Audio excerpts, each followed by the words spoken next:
tem que agir e eleger deputados que estão em consciência disso, em consonância com isso. Então, esse que é o grande desafio aqui, é ter mais deputados, ter uma bancada, mas não adianta eleger um que sabe, né? Tem que eleger vários, porque ali é uma questão de volume mesmo, né? Eu diria que os deputados que queiram fazer essas mudanças, de trazer mais liberdade para a população, e fazer valorizar a cidadania, dos 500, 100 deputados pensam assim. Então, é um quarto dos deputados. Então, existe ainda população elegendo os outros 400. Né? Esse aqui é o desafio. Então, a sociedade tem que debater consigo própria, convencer o seu irmão, seu amigo, seu primo, para votar em pessoas que pensam nessa linhagem. E aí você cria uma maioria, aí a coisa começa a mudar quando você tem uma amplitude maior. Infelizmente, é um jogo bem complexo, mas é um jogo a ser travado, não tem outro. Né? É muito difícil você esperar que alguém tome uma decisão draconiana, unilateral, e vá mudar isso lá dentro. Né? Tem que vir uma pressão de fora, e eu acho que ela existe, como eu mencionei aqui anterior. Então, eu diria que a gente está só começando nesse processo.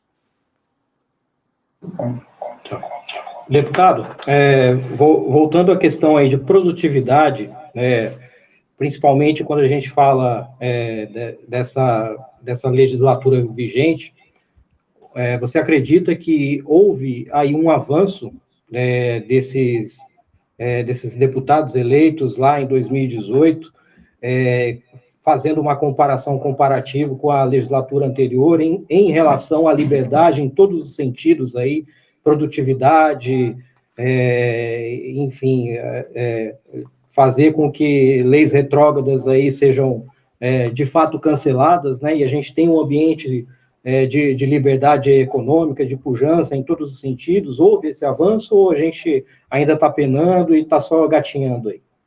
Não, houve de fato um avanço. Eu gostaria de dizer que o que avançou? Por exemplo, você tem hoje vários deputados falando isso. Não sou só eu. Tem vários outros que representam o que a gente está discutindo aqui. A questão de armas é apenas um dos aspectos, né? Tem outros, liberdade econômica e uma série de outras aí. Então, com relação a isso, mudou muito. Né? O que se diz hoje em plenário é muito distinto do que existia antes, até 2018. Até 2018, praticamente, muitos do que a gente está falando não existia. O governo também fez a sua parte. Existem várias proposituras que vieram do governo Jair Bolsonaro, que veio e que foram importantes, que mudou muita coisa. E que só os impactos a gente está vendo um pouco, como eu diria que não é imediato. Né? Tudo que é relação a dar mais liberdade, os impactos você não vê imediatamente, mas você sente que mudou bastante. No entanto, ainda, o que preocupa, né, eu como brasileiro, como cidadão, é de ter um volume de deputados e candidatos que venham qualificados para debater exatamente isso e para fazer projetos para debelar todos esses outros projetos e fazer mais volume de projetos do nosso lado. Eu vou pontuar isso aqui. Quando eu conversei com o Eduardo Cunha, lá atrás, em 2016, acho que foi, a gente foi lá, eu era ativista, queria o impeachment da Dilma e tal, fui conversar com ele e pediu impeachment. Falei, por que você não pauta impeachment? Ele deu as desculpas dele lá, pessoal, mas ele falou uma coisa que me marcou como ativista. Ele falou assim, olha, eu falei, olha, então, Eduardo, por que você não pauta projetos que vai diminuir a burocracia para uma série de coisas, né? Diminuir imposto, burocracia, privatizar algumas coisas, etc. Ele falou assim, ótimo, eu pauto, cadê os projetos? Cadê os projetos? E a verdade é que não existia projeto. Então, a minha função até como deputado, eu diria que eu até cobro dos outros deputados, vamos fazer bons projetos que estão nessa linha, né? Como eu tenho pautado aqui alguns que eu já protocolei. Agora, os outros deputados também protocolaram vários. No entanto, você precisa de um volume monumental e já tramitado nas comissões, aprovado nas comissões, para você estar ao ponto de poder ser votado. Então, isso requer uma base bem ampla de deputados fazendo projetos e debelando esses projetos que já existem ali, centenas de milhares de projetos, são piores, piorariam ainda mais a situação. Então, esse é o desafio futuro. Agora, fez uma diferença essa legislatura? Fez.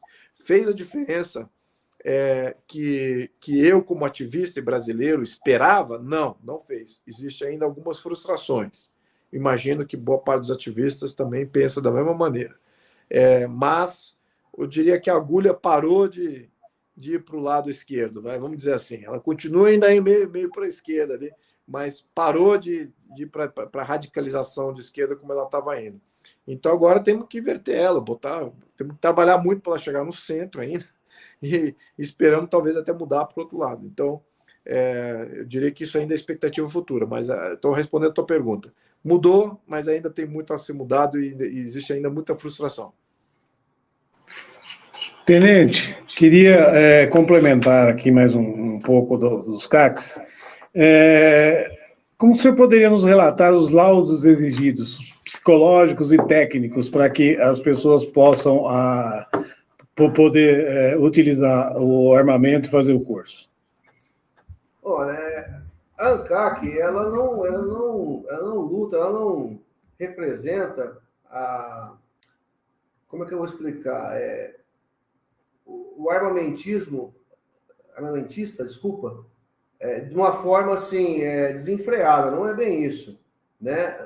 O laudo é interessante, o laudo psicotécnico, né, psicológico, bem como a prova de tiro, para comprovar que o pretendente tem aí o mínimo exigido para manusear o armamento, bem como a capacidade psicológica para obter essa autorização para a compra do armamento. É bem tranquilo, é feito o psicológico, é mais ou menos para a pessoa que está interessada em fazer, como o da habilitação, da CNH, né? E a prova de tiro é o manuseio, né? Uma prova escrita, primeiramente, e na sequência é uma prova simples, né, de tiro. Você vai dar alguns disparos, vai mostrar uma certa habilidade com o armamento, né? E sendo aprovado, você está apto nos 2 laudos aí para dar prosseguimento na sua requisição do CR junto ao Exército.